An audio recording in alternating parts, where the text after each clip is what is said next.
जय हिंद दोस्तों। आज के इस क्लास में हम कवर करेंगे analytic ability and digital awareness BA fifth semester को करिकुलर का जो पेपर आपका हुआ है उस पेपर का हम एनालिसिस करेंगे। ठीक है, आपका एग्ज़ाम अगर हो गया है दोस्तों तो देखिएगा आपके कितने प्रश्न सही हुए हैं। 75 में से दोस्तों आपको 65 करने थे।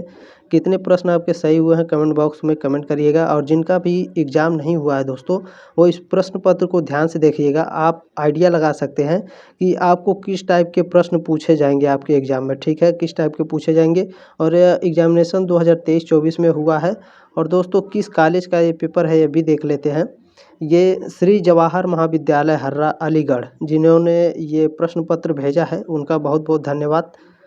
इससे बहुत सारे जो स्टूडेंट हैं जिनका एग्ज़ाम अभी नहीं हुआ है उनको बहुत सारा हेल्प हो जाएगा एग्ज़ाम में कि किस टाइप के क्वेश्चन पूछे जाएंगे। ठीक है, इसमें पहला प्रश्न पूछा था दोस्तों, साइबर सुरक्षा में फायरवॉल का उद्देश्य क्या है। साइबर सुरक्षा में फायरवॉल का उद्देश्य होता है दोस्तों अनधिकृत पहुंच और हमलों को रोकने के लिए नेटवर्क ट्रैफिक को फिल्टर और नियंत्रण करना। पहले का ऑप्शन नंबर डी इसमें सही था। ठीक है, इसमें दूसरा प्रश्न पूछा था दोस्तों, सूचना विशेषताओं के CIA मॉडल में सी का क्या अर्थ है। तो सी का अर्थ होता है कॉन्फिडेंटलिटी। ठीक है, दूसरे का ऑप्शन नंबर 20 में सही था। ठीक है, आगे बढ़ते हैं। प्रश्न नंबर 3 इसमें पूछा था कि निम्नलिखित में से किसे सूचना सुरक्षा के लिए सामान्य खतरा नहीं माना जा सकता है। तो इसमें ऑप्शन नंबर सी सही था दोस्तों। ठीक है, मैलवेयर संक्रमण, तीसरे का ऑप्शन नंबर सी सही था। प्रश्न नंबर 4 इसमें पूछा था दोस्तों, फिशिंग हमले का प्राथमिक लक्ष्य क्या है। जो फिशिंग हमला होता है उसका प्राथमिक लक्ष्य क्या होता है। तो इसमें ऑप्शन नंबर सी सही था। ठीक है, याद रखिएगा, संवेदनशील डेटा या खातों तक अनधिकृत पहुंच प्राप्त करना। जिनका भी एग्ज़ाम अभी नहीं हुआ है उनके लिए दोस्तों बहुत ही मोस्ट इम्पोर्टेंट ये क्लास है। ठीक है, आप आइडिया लगा सकते हैं कि आपको किस टाइप के क्वेश्चन पूछे जाएंगे। ठीक है, ध्यान से देखिएगा। और हो सकता है दोस्तों जो 75 क्वेश्चन है इसमें से कम 10 से 15 क्वेश्चन के बीच में ऐसा होता है कि हर एग्ज़ाम में आपके ये दूसरे विश्वविद्यालय के प्रश्न पत्र से आ जाते हैं प्रश्न। तो ध्यान से देखिएगा। और जिनका एग्ज़ाम हो गया दोस्तों वो भी ध्यान से देखेंगे कितने प्रश्न उनके सही हुए हैं। ठीक है, प्रश्न नंबर 5 इसमें पूछा था दोस्तों, निम्न शब्दों को सही क्रम जिस क्रम में वे डिक्शनरी में रखे जाने चाहिए व्यवस्थित करने पर अंतिम शब्द क्या होंगे।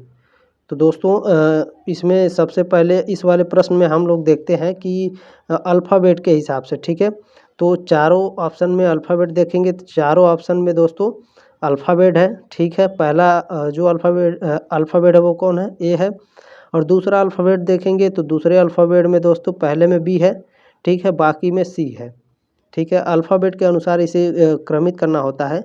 और तीसरे में देखेंगे दोस्तों तो तीसरे में देखेंगे हम यहाँ ए है। ठीक है, पहले ऑप्शन में ए है, दूसरे में टी है और तीसरे में सी है और चौथे ऑप्शन में क्या है, क्यू है। ठीक है, और यहाँ पूछा क्या है दोस्तों, व्यवस्थित करने पर अंतिम शब्द क्या होंगे। तो दोस्तों अगर इसे हम व्यवस्थित करेंगे फिर इनको दोस्तों हम देखते हैं अल्फ़ाबेट में किन का क्रम अलग है। तो दोस्तों लास्ट वाला पूछा, अगर पहले पूछता तो इसमें क्या आता, हमारा बी आता, यानी ऑप्शन नंबर ए सही होता। और दोस्तों क्या पूछा है, अंतिम शब्द क्या होंगे, तो अंतिम शब्द क्यू है, तो इसका ऑप्शन नंबर चौथा होगा। ठीक है, डी इसमें सही था, ऑप्शन नंबर डी एक्विट। ठीक है, आगे बढ़ते हैं। पाँचवें का ऑप्शन नंबर डी सही था। प्रश्न नंबर 6 पूछा था दोस्तों, इस श्रेणी 03815 क्वेश्चन मार्क दिया है, अगला पद क्या होगा। तो दोस्तों अगला पद में यहाँ जोड़ का क्रम चल रहा है। जैसे 0 में दोस्तों अगर 3 जोड़ेंगे तो कितना होगा, 3 होगा। ठीक है, अगर 3 में दोस्तों हम 5 जोड़ेंगे तो कितना होगा, 8 होगा।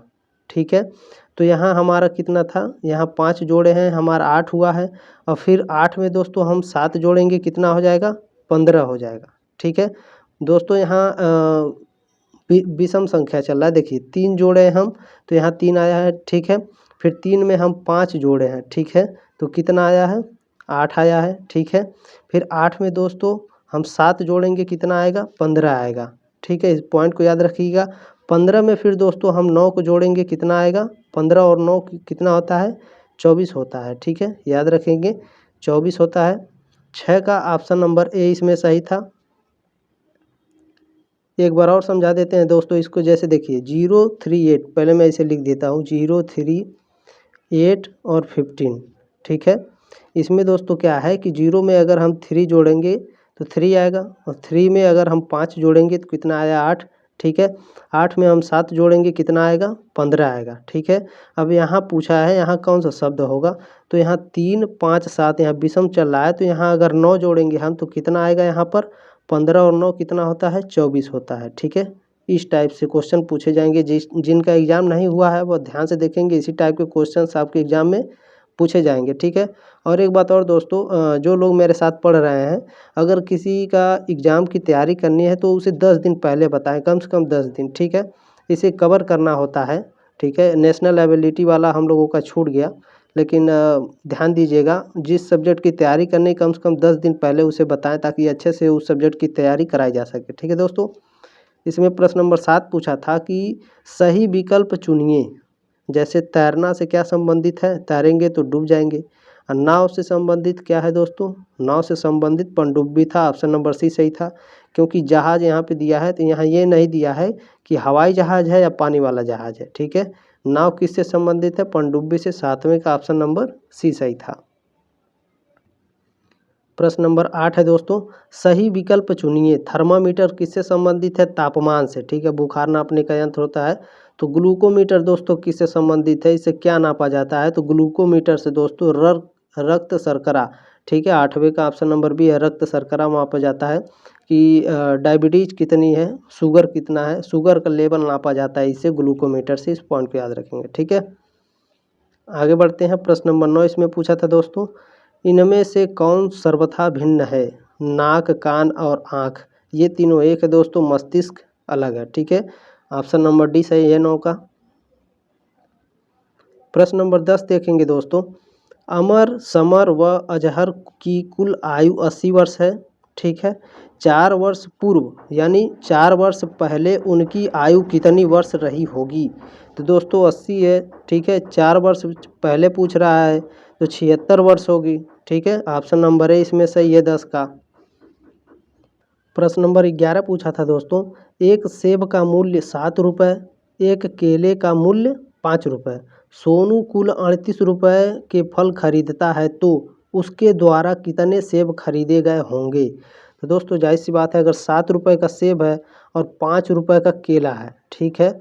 सोनू 38 रुपये में फल खरीदता है तो जाहिर सी बात है दोस्तों वो केला भी खरीदेगा, सेब भी खरीदेगा, ठीक है। तो 7 × 5 = 35 हो गया दोस्तों। 38 रुपये का फल खरीदा है तो माइनस करेंगे 3 हो जाएगा। क्या पूछा है कि सेब का मूल्य कितने सेब खरीदे गए होंगे, तो दोस्तों सेब का मूल्य कितना है 7 रुपया है, ठीक है। सेब का मूल्य 7 रुपया है तो कितना सेब खरीदा, 4 सेब खरीदा। 11 का ऑप्शन नंबर सी है। प्रश्न नंबर 12 इसमें पूछा था दोस्तों, एक टेलीफोन डायल के सभी अंकों का गुणनफल क्या होगा। तो दोस्तों एक टेलीफोन डायल के सभी अंकों का गुणनफल 0 होता है, ठीक है, 0। 12 का ऑप्शन नंबर डी इसमें सही था, इनमें से कोई नहीं। आगे बढ़ते हैं। प्रश्न नंबर 13 इसमें पूछा है दोस्तों, एक फोटो की ओर इशारा करते हुए दिनेश कहता है कि उसके पिता मेरी माता के इकलौते पुत्र हैं, वह किसका फोटो है। फोटो पूछ रहा है किसका है, तो यह हो गया दिनेश, ठीक है। यह फोटो की ओर इशारा कर रहा है और इससे कह रहा है कि इसके पिता, ठीक है, उसके पिता और दिनेश की, उसके पिता मेरी माता के, ठीक है, मेरी माता यानी दिनेश की माता का इकलौता पुत्र है। तो दोस्तों यह किससे कह रहा है, तो वह अपने पुत्र से कह रहा है, ठीक है। इस पॉइंट को याद रखेंगे। 13 का ऑप्शन नंबर डी है। प्रश्न नंबर 14 पूछा है दोस्तों, इसमें एक महिला का परिचय एक व्यक्ति इस प्रकार कराता है, ठीक है, इसकी माँ मेरी सास की इकलौती पुत्री है। व्यक्ति उस महिला का क्या लगता है, यहाँ क्या पूछा है, व्यक्ति उस महिला का क्या लगता है। जैसे मान लीजिए ये व्यक्ति है, ठीक है, ये व्यक्ति हो गए, ठीक है। एक महिला का परिचय कराते हुए, ठीक है, एक महिला हो गई, इससे परिचय कराते हुए बोल रहा है कि इसकी माँ, ठीक है, इस महिला की माँ इसकी सास की, ठीक है, इसकी सास की इकलौती पुत्री है। तो इस महिला का दोस्तों, इस व्यक्ति का इस महिला से क्या संबंध हुआ दोस्तों, तो इस महिला का इससे संबंध हुआ कि वह उसका पिता है, ठीक है। इस पॉइंट को याद रखेंगे। 14 का ऑप्शन नंबर बी है। उस व्यक्ति महिला का क्या लगता है? पिता लगेगा। ठीक है, 14 का ऑप्शन नंबर बी सही है। प्रश्न नंबर 15 पूछा था दोस्तों, यदि पाइप को 16 91 65 लिखा जाए तो SWAN स्वान लिखने पर अंतिम अंक क्या होगा? ध्यान दीजिएगा, पाइप को दोस्तों क्या लिखा? PIPE। ठीक है, पाइप को लिखा जाता है, ठीक है, 16 91 65। ठीक है, ध्यान दीजिए, पी हमारा कितने पे आता है दोस्तों? पी हमारा 16 पे आता है। आई हमारा कितने पे आता है? 9 पे। पी हमारा कितने पे आता है? 16। और ई हमारा कितने पे आता है? 5 पे। तो स्वान का हम देखेंगे दोस्तों, स्वान का पूछा है SWAN, स्वान का पूछा है। तो स्वान का अंतिम पद क्या होगा? यस हमारा कितने पे आता है? तो यस हमारा 19 पे आता है दोस्तों, इस बात को याद रखेंगे। डब्लू हमारा 23 पे आता है। ठीक है, डब्लू 23 पे आता है। ए हमारा 1 पे आता है। एन हमारा कितने पे आता है? 14 पे। तो यहाँ अंतिम अंक पूछा है कि अंतिम अंक क्या होगा? तो अंतिम अंक हमारा कितना है? 4 है। ठीक है, 15 का ऑप्शन नंबर सी होगा 4। प्रश्न नंबर 16 है दोस्तों इसमें कि निम्न संबंध, ठीक है, इस प्रश्न का उत्तर दोस्तों मैं ढूंढ नहीं पाया हूँ। ठीक है, मैं हल नहीं कर पा रहा था, मैं झूठ नहीं बोलता हूँ। ठीक है, एक बात याद रखिएगा, इस कमेंट बॉक्स में कमेंट करिएगा कि इनमें से कौन सा सही है। मुझे ऑप्शन नंबर डी लग रहा था, इनमें से कोई नहीं होगा। ठीक है, कमेंट बॉक्स में कमेंट करके बताइएगा दोस्तों। प्रश्न नंबर 17 है दोस्तों, यदि n बराबर 10 है, ठीक है, यदि n a दोस्तों ये हमारा, ठीक है, ये 10 है और n b 20 है, n b जो है ये 20 है। ठीक है, और c 5 है, ये 5 है। ठीक है, तो इस वेन डायग्राम के आधार पर ए बी का मान, इसका और इसका मान पूछ रहा है क्या होगा। तो दोस्तों 20 में से अगर हम 5 को माइनस करेंगे तो 15 आएगा, और 10 में से 5 को माइनस करेंगे तो 5 आएगा। ठीक है, ऑप्शन 17 का ऑप्शन नंबर ए सही था। प्रश्न नंबर 18 है दोस्तों, 100 छात्रों की एक कक्षा में 40 को गणित विषय पसंद है, 30 को भौतिक विज्ञान तथा 10 को दोनों, कितने छात्रों को न तो गणित पसंद है और न ही भौतिक विज्ञान? तो सॉल्व करेंगे इसे। 100 छात्रों की एक कक्षा में 40 को गणित पसंद है। 100 छात्रों की एक कक्षा है, उसमें 40 लोगों को क्या पसंद है भैया? गणित पसंद है। और दोस्तों इसमें से 40 में से 30 लोगों को क्या पसंद है भैया? 40 में से 30 लोगों को क्या पसंद है? तो भौतिक विज्ञान पसंद है। ठीक है, अब बाकी जो 10 लोग बचे हैं, इन 10 लोगों को भैया क्या पसंद है? दोनों पसंद है। तो दोस्तों दोनों पसंद है तो क्या होंगे भैया? तो 20 लोग ऐसे बचेंगे जिनको भौतिक विज्ञान पसंद होगा। ठीक है, याद रखिएगा, क्यों भौतिक विज्ञान पसंद होगा? जो 30 छात्र बचे हैं, ठीक है, 30 छात्र में से 10 को दोनों जब पसंद है तो 20 लोग कितने बचे? तो 20 लोग कौन बचेंगे भैया? भौतिक विज्ञान वाले बचेंगे। ठीक है, 18 का ऑप्शन नंबर ए होगा। प्रश्न नंबर 19 इसमें पूछा था दोस्तों, ध्यान दीजिएगा कि 5 दोस्त नेहा, रीता, गीता, श्वेता व रजनी पूर्व की ओर मुंह करके एक पंक्ति में बैठे हैं। नेहा श्वेता व गीता के बीच में है, रीता गीता के बाईं ओर दूसरे स्थान पर है, दक्षिण छोर पर कौन बैठी है? तो इसमें सी सही था दोस्तों, रजनी बैठी थी। इस 19 का ऑप्शन नंबर सी सही था। इसे सॉल्व कर लीजिएगा, सॉल्व भी मैंने किया था, सॉल्व कराएंगे बहुत ज़्यादा समय लग जाएगा। प्रश्न नंबर 20 है दोस्तों, इसमें पूछा था, वृक्ष की एक पंक्ति में एक पेड़ बाएं से 7वें व दाएं से 14वें क्रम पर हैं, उस पंक्ति में कुल कितने वृक्ष हैं? ध्यान दीजिएगा, मोस्ट इंपॉर्टेंट प्रश्न है ये, कंफ्यूज वाले। देखिए क्या पूछा है, एक पेड़ है जो बाएं से 7वें स्थान पर है, मान लीजिए ये पेड़ है, यहाँ से 7वें स्थान पर है। ठीक है, 1 2 सॉरी 3 हो गया। ठीक है, 4 5 6 7वें स्थान पर है। ठीक है, बाएं से 7वें स्थान पर है, दाहिने से 14वें क्रम पर है। तो दोस्तों यही पेड़ है। ठीक है, यहाँ से हम जोड़ेंगे 2 3 4 5 6 7 8 9 10 11 12 13 14 15।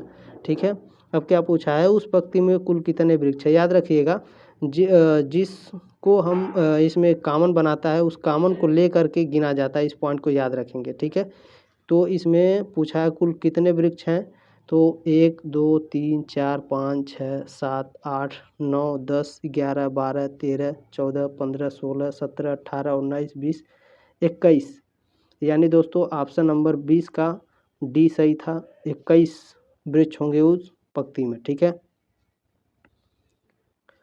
प्रश्न नंबर 21 है दोस्तों, 33 छात्रों की एक कक्षा में रमेश का क्रम 13 है। ठीक है, क्रमानुसार 5 छात्र आशीष के क्रम से नीचे हैं। ठीक है, तब रमेश व आशीष के मध्य क्रमानुसार कितने छात्र होंगे। ठीक है दोस्तों, इसका सूत्र है, इसे याद रखिएगा, m+n-1। ठीक है, यहाँ प्लस भी हो सकता है कभी कभी, ये भी याद रखिएगा।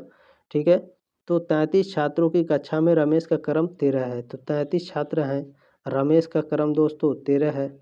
ठीक है, तो कितना हुआ, रमेश का क्रम 21 हुआ। ठीक है, रमेश का क्रम कितना हुआ भैया, 21 हुआ। आशीष, 5 छात्र आशीष के क्रम से नीचे हैं, तो 5 छात्र जो हैं वो आशीष, ये आशीष जी हैं, इनके क्रम से नीचे हैं। तो कितने हुए भैया, 5 1 6 -1 5। ठीक है, कितने बचे, 5।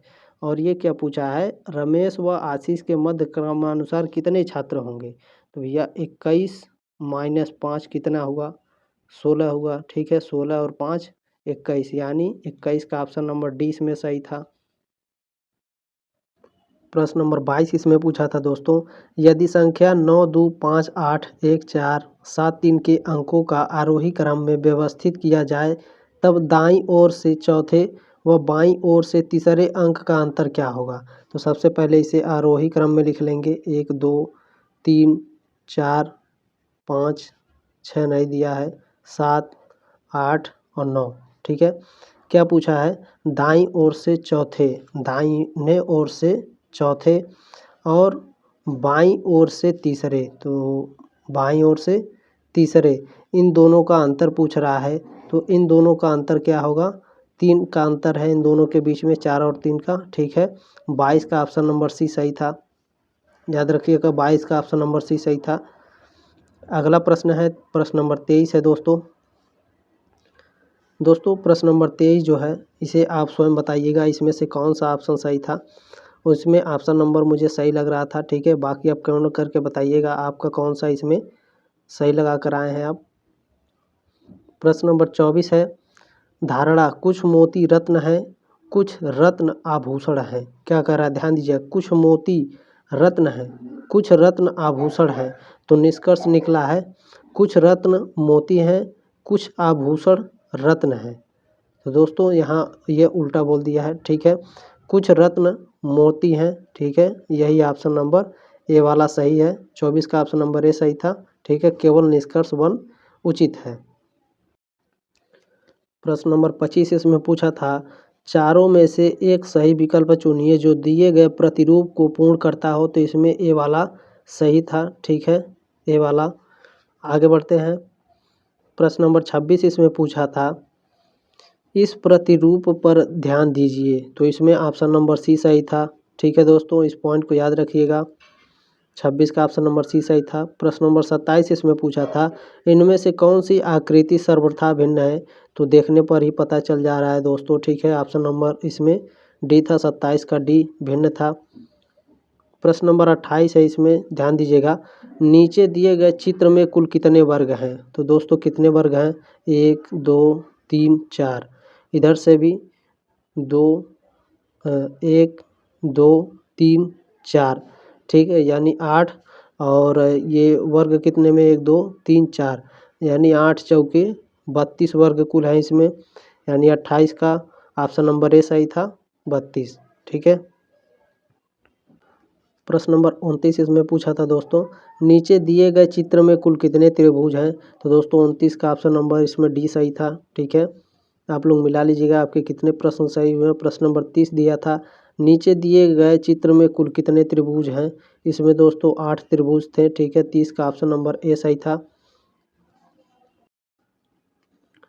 प्रश्न नंबर 31 इसमें पूछा था दोस्तों, अंक 4 वाले पृष्ठ के विपरीत कौन सा अंक आएगा, तो अंक 4 वाले पृष्ठ के विपरीत अंक आएगा, ऑप्शन नंबर सी सही था, 31 का ऑप्शन नंबर सी।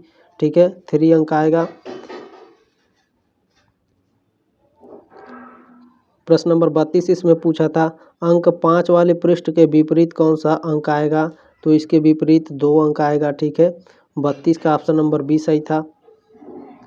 प्रश्न नंबर 33 इसमें पूछा था दोस्तों इस आकृति में अंतिम पासे पर नीचे के पृष्ठ पर कौन सा अंक आएगा, तो दोस्तों 33 का ऑप्शन नंबर ए सही था। ठीक है, 3 अंक आएगा।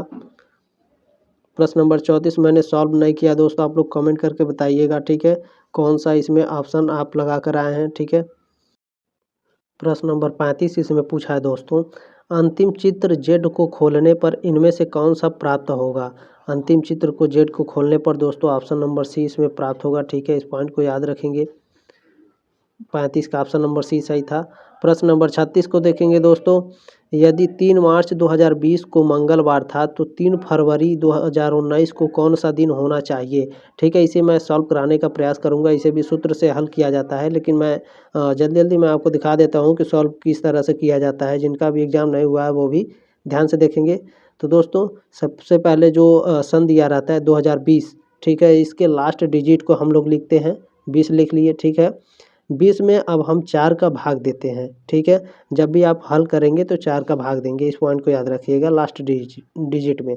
तो इसमें 4 का भाग देंगे तो 4 पचे कितना होता है 20 होता है, तो 5। ठीक है, 5 लिखेंगे, 4 पचे 20 हो गया। अब डेट लिखेंगे, डेट हमारा कितना है 3 मार्च है, 3 मार्च लिखेंगे। अब मार्च का कोड कितना है, मार्च महीने का कोड 3 होता है। ठीक है, और दिनों की संख्या कितनी होती है 7 होती है। अब इसे जोड़ेंगे 25 और 6 कितना हुआ 31 हुआ। 31 में दोस्तों 7 का हम भाग देंगे तो 7 चौके कितना हुआ 28 हो गया। हमारा कितना शेष बच गया 3 शेष बच गया। अब 3 शेष बचा है तो दिन कौन सा आएगा, तो पहले आता है रविवार, फिर सोमवार, उसके बाद मंगलवार। तो यहाँ क्या दिया है मंगलवार। हमारा पहला साल हो गया 3 मार्च 2020 को मंगलवार था, यह सही हो गया। ठीक है दोस्तों, अब हम सॉल्व करेंगे 3 फरवरी 2019 को कौन सा दिन था। तो दोस्तों 3 फरवरी 2019 को तो सबसे पहले लास्ट डिजिट लिखेंगे 19। इसमें 4 का हम भाग देंगे तो कितना आएगा दोस्तों 19 में अगर हम 4 का भाग देंगे तो कितना आएगा 4 का 4, 4 दूनी 8, 4 तिया 12, 4 चौक 16। ठीक है, 4 चौके 16। ठीक है, कितना बचा हमारा 3 बचा। ठीक है, यहाँ 3 हम लिखेंगे, 3 प्लस हो गया। अब हम डेट लिखेंगे 3 फरवरी। ठीक है, 3 फरवरी लिखा गया। अब फरवरी महीने का कोड कितना होता है 3 होता है। अब इसमें दिनों की संख्या कितनी है 7 है। अब इसे जोड़ेंगे 3 3 6 और 3 9, 19 और 9 कितना हो गया दोस्तों, तो 9 9 18। ठीक है, यानी 28 हो गया।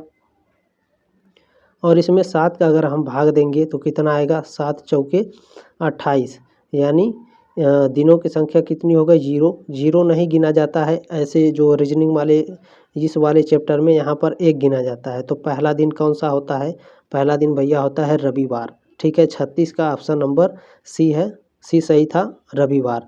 उम्मीद है दोस्तों आपको समझ में आ गया होगा। ठीक है, प्रश्न नंबर 37 इसमें पूछा था दोस्तों इस श्रेणी का अगला पद क्या होगा 7, 26, 63, 124। तो इसमें लास्ट सही था 215। ठीक है, 37 का ऑप्शन नंबर डी सही था। प्रश्न नंबर 38 इसमें पूछा था दोस्तों यदि एक थैले में 1, 2, 5 के सिक्कों के रूप में 30 रुपये हो तथा सिक्कों की संख्या का अनुपात 5, 5, 3 हो तो उस थैले में 5 रुपये के सिक्कों की संख्या कितनी होगी। तो दोस्तों 5 रुपये के सिक्कों की संख्या इसमें 1 होगी। ठीक है, 38 का ऑप्शन नंबर ए सही था। दोस्तों सॉल्व कराएंगे बहुत ज़्यादा समय हो जाएगा। ठीक है, जो ज़्यादा आसान है उसे जल्दी समझा देते हैं आपको। ठीक है, प्रश्न नंबर 39 था नीचे दिए गए चित्र में लुप्त संख्या के स्थान पर क्या आएगा, यानी क्वेश्चन मार्क के स्थान पर क्या आएगा यहाँ पर। तो इसमें क्या दिया है कि 5 तिहाई 15 और 1 16 हो गया। ठीक है, 16 5 80 और 1 81 हो गया। 81 में 5 का गुणा करेंगे और 1 जोड़ेंगे 406 हो गया, यानी 39 का ऑप्शन नंबर डी इसमें सही था। ठीक है, याद रखेंगे।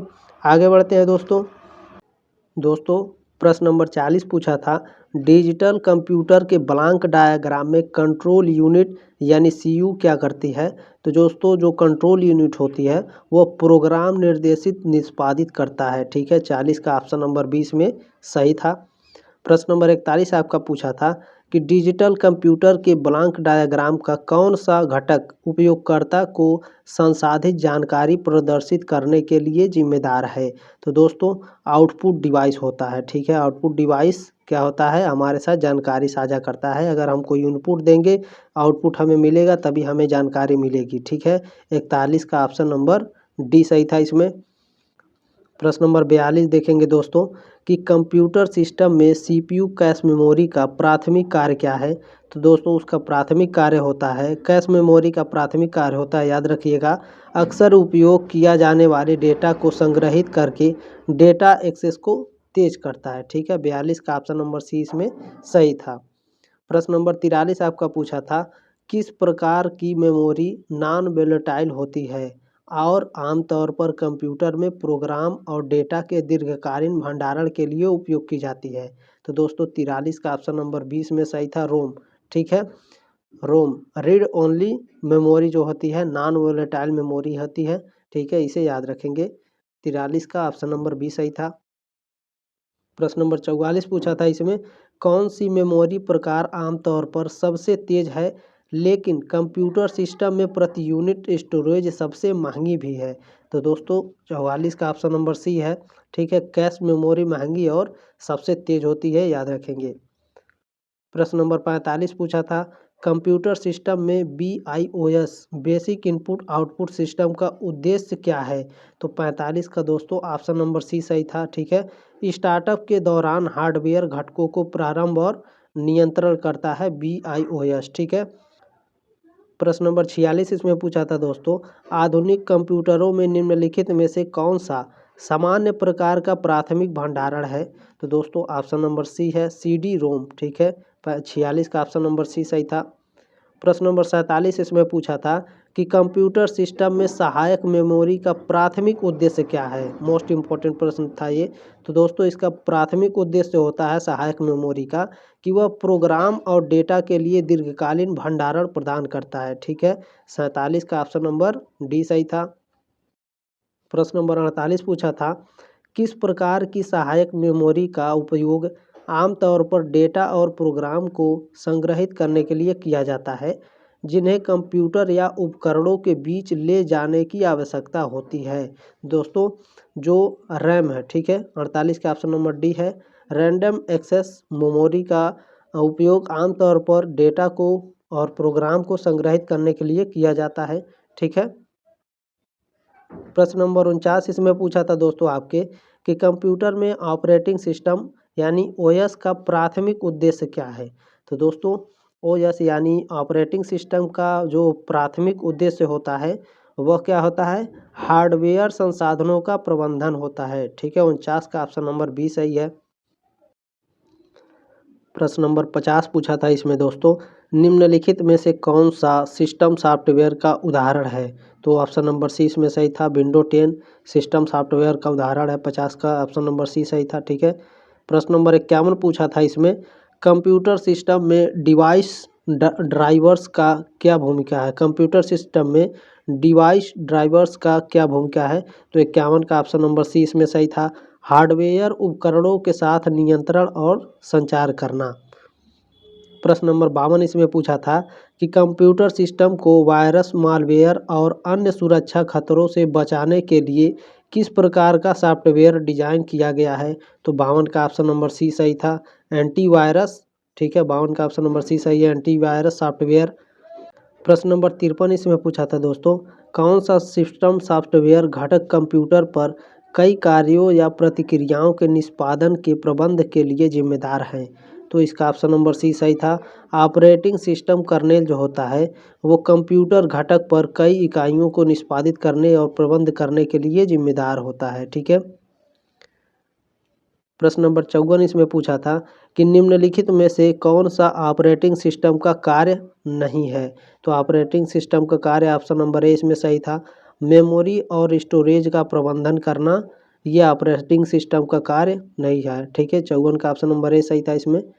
प्रश्न नंबर 55 पूछा था कि किस एप्लीकेशन सॉफ्टवेयर श्रेणी में छवियों और ग्राफिक्स बनाने और संपादित करने के प्रोग्राम शामिल हैं। दोस्तों 55 का ऑप्शन नंबर 20 में सही था, ग्राफिक्स डिजाइन सॉफ्टवेयर। प्रश्न नंबर 56 इसमें पूछा था कि निम्नलिखित में से कौन सा ऑडियो और वीडियो फाइलों को चलाने के लिए उपयोग किया जाने वाले मल्टीमीडिया सॉफ्टवेयर का एक उदाहरण है। तो 56 का दोस्तों ऑप्शन नंबर सी सही था। 56 का VLC मीडिया प्लेयर, ठीक है, 56 का ऑप्शन नंबर सी सही था। प्रश्न नंबर 57 है, निम्नलिखित में से कौन सा ईमेल क्लाइंट सॉफ्टवेयर का एक उदाहरण है जिसका उपयोग ईमेल भेजने और प्राप्त करने के लिए किया जाता है। तो 57 का ऑप्शन नंबर इसमें सी सही था, ठीक है, 57 का सी सही था, आउटलुक। प्रश्न नंबर 58 पूछा था आपका कि वर्ड स्क्रीन का कौन सा क्षेत्र वर्तमान क्षेत्र में खुले दस्तावेजों के नाम प्रदर्शित करता है। तो दोस्तों 58 का ऑप्शन नंबर डी है, ठीक है, आप सभी लोग जानते हैं टाइटल बार है, ठीक है। वर्ड स्क्रीन का कौन सा क्षेत्र वर्तमान क्षेत्र के खुले दस्तावेजों का नाम प्रदर्शित करता है। बहुत ही आसान था, ऑप्शन नंबर डी है टाइटल बार, ठीक है। अगर दोस्तों अगर आप जो प्रश्न पत्र भेजते हैं, ठीक है, इसमें जो अगर आप फोटो जब खींचते हैं तो फ्लैश जलाकर खींचा करिए इसको, ठीक है, तब साफ साफ आएगा। देखिए डार्क डार्क है, थोड़ा परेशानी हो रही है, लेकिन ध्यान दीजिएगा अगली बार से अगर आप प्रश्न पत्र भेजते हैं तो मोबाइल के कैमरे में फ्लैश जला करके खींचिए, ठीक है।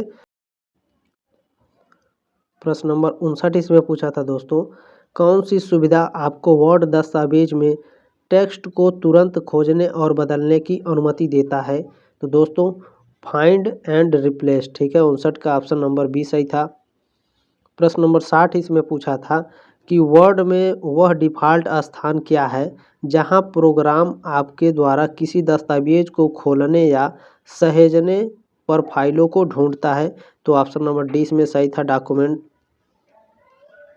प्रश्न नंबर 61 पूछा था आपसे कि माइक्रोसॉफ्ट वर्ड में टेक्स्ट की एक पंक्ति की शुरुआत में सम्मिलित बिंदु को स्थानांतरित करने के लिए किस की का उपयोग किया जाता है।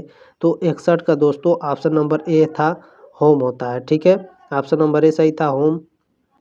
प्रश्न नंबर 62 इसमें पूछा था दोस्तों कि माइक्रोसॉफ्ट वर्ड में अंतिम क्रिया को पूर्ववत करने के लिए कीबोर्ड शॉर्टकट का उपयोग किया जाता है। तो 62 का दोस्तों ऑप्शन नंबर ए सही था, Ctrl+Z, ठीक है। प्रश्न नंबर 63 है, वर्ड में कौन सा फीचर आपके टाइप करते ही गलत शब्दों के लिए स्वचालित रूप से सुधार का सुझाव देता है। तो 63 का ऑप्शन नंबर सी था, ऑटो करेक्ट, ठीक है। प्रश्न नंबर 64 आपसे पूछा था कि माइक्रोसॉफ्ट वर्ड में कौन सा टूल आपको दस्तावेज में वर्तनी त्रुटियों की जांच करने और उन्हें ठीक करने में मदद करता है। तो थिसारस, ठीक है, थिसारस ऑप्शन नंबर ए सही था, 64 का। प्रश्न नंबर 65 पूछा था कि वर्ड में लाल लहरदार रेखांकन क्या दर्शाता है। तो जो लाल रेखांकन लाल लहरदार जो रेखांकित होती है दोस्तों, वह क्या दर्शाती हैं, स्पेलिंग संबंधित त्रुटि, ठीक है, इस पॉइंट को याद रखिएगा। एक पॉइंट और बता दे रहे हैं दोस्तों, जो हरा दिखाई देता है, हरा लहरदार रेखांकन जो होता है वह व्याकरण संबंधित त्रुटि को दर्शाता है, ठीक है, ये भी याद रखेंगे, इसे याद रखिएगा। 65 का ऑप्शन नंबर बी है। प्रश्न नंबर 66 पूछा था दोस्तों, वर्ड में कौन सा संरेखण विकल्प टेक्स्ट को बाएं और दाएं दोनों मार्जिन्स पर रेखांकित करता है जिससे पैराग्राफ के दोनों ओर एक साफ किनारा बनता है। तो दोस्तों 66 का ऑप्शन नंबर सी था, ठीक है, जस्टिफाई, ठीक है दोस्तों। प्रश्न नंबर 67 इसमें पूछा था, माइक्रोसॉफ्ट वर्ड में पेज मार्जिन को समायोजित करने का उद्देश्य क्या है। तो इसको समायोजित करने का उद्देश्य होता है दोस्तों, ध्यान दीजिएगा, 67 का ऑप्शन नंबर सी सही था, ठीक है, 67 का ऑप्शन नंबर सी। इसमें क्या कहा था कि किसी पृष्ठ पर सामग्री के चारों ओर सफ़ेद स्थान की मात्रा को नियंत्रण करने के लिए, ठीक है। प्रश्न नंबर 68 पूछा था कि वर्ड में पेज ब्रेक फीचर का उद्देश्य क्या है। वर्ड में पेज ब्रेक फीचर का उद्देश्य क्या होता है। तो 68 का ऑप्शन नंबर सी सही था। इसमें दस्तावेज के किसी विशिष्ट स्थान पर एक नया पृष्ठ प्रारंभ करने के लिए पेज ब्रेक फीचर का उद्देश्य होता है, ठीक है, 68 का ऑप्शन नंबर सी सही है। प्रश्न नंबर 69 पूछा था दोस्तों आपसे कि माइक्रोसॉफ्ट वर्ड में मेल मर्ज मुख्यतः किसके लिए प्रयोग किया जाता है। तो 69 का ऑप्शन नंबर इसमें बी सही था, व्यक्तिकृत दस्तावेज बनाने के लिए किसी दस्तावेज को डेटा स्रोत के साथ संयोजित करना। ठीक है, 69 का ऑप्शन नंबर बी सही है। प्रश्न नंबर 70 पूछा था कि वर्ड में दस्तावेज गुण का उद्देश्य क्या है। वर्ड में दस्तावेज का गुण क्या होता है, तो इसका गुण होता है दोस्तों दस्तावेज के बारे में जानकारी प्रदान करना, जैसे लेखन और शीर्षक। ठीक है, 70 का ऑप्शन नंबर सी सही था। प्रश्न नंबर 71 पूछा था दोस्तों, आसान था कि एक्सेल में ऑटो सम ड्राफ्ट डाउन मेनू से निम्नलिखित में से कौन सा गणितीय फंक्शन चुना जा सकता है, तो ए वाला ऑप्शन सही था। ठीक है, 71 का ऑप्शन नंबर ए सही है।